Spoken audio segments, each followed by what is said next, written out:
Bildiyimiz kimi ingilis dilində fərqli yazılıb, eyni cür oxunan sözlər var və bunlar homofonlar adlanır. Homofonlar yəni eyni səslilər, eyni tələffüz olunanlar. Bir neçə nümunə ilə tanış olaq. Onlardan biri male. Gördüyünüz kimi sözlər fərqli yazılıb, amma eyni cür tələffüz olunur. Birinci gördüyünüz mail, yəni M-A-I-L formasında yazılan mail, internet vasitəsilə göndərilən məktub. İkinci mail sözü isə M-A-L-E şəklində yazılır və mənası kişi cinsi, cins olaraq kişini bildirir. İkinci söz steal sözüdür. Steal, uzadaraq i hərfini uzadaraq deyirik. Birinci steal S-T-E-E-L şəklində yazılır və mənası polad deməkdir. Material olaraq polad materialı. İkinci isə S-T-E-A-L şəklində yazılır və mənası oğurlamaq deməkdir. Tamamilə fərqli bir söz.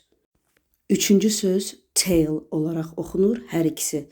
Gördüyünüz hər iki söz tail olaraq oxunur. Sadəcə yazıları fərqlidir bir homofon olduqları üçün. Tail, T-A-I-L şəklində yazılan söz quyruq mənasını ifadə eləyir. T-A-L-E şəklində yazılan söz isə nağıl, hekayə mənasındadır. Və ya heyə sözünü biz eşitsək, cümlədən anlamalıyıq ki, hansı nəzərdə tutulur? Hair, H-A-I-R kimi yazılan saç mənasında olan söz, yoxsa H-A-R-E şəklində yazılıb, çöl dovşanın mənasını verən söz. Və ya yenə cümlədən, fikirdən anladığımız bir ifadə, söz, rain sözü. Rain həm yağış mənasını ifadə edə bilir, həm də hökmranlıq etmək, idarə etmək mənasını ifadə edə bilir. Və ya ingilis dilində bir mənasını ifadə edən one sözü, həm də win sözünün keçmiş zaman forması da eyni ilə one kimi oxunur, qalib gəldi mənasında.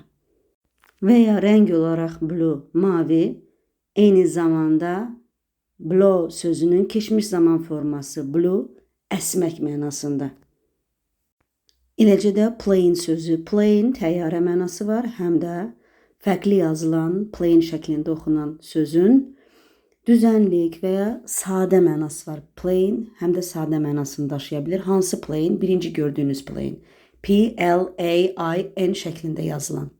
Və ya flour sözü, flour, un mənasında da istifadə olunur. Tamamilə fərqli yazılır digərindən və ya yenə eyni cür oxunub flour kimi səslənən, amma gül mənasını daşıyan söz.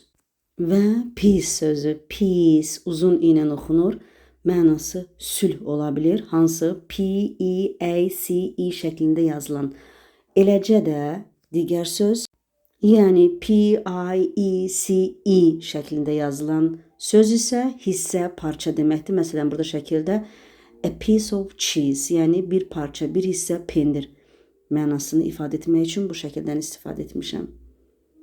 Digər peace isə nə deməkdir? Sülh. Bilmirəm, onu qeyd etmişdim ya yox. Bəs siz hansı çox işlənən homofon sözləri bilirsiniz?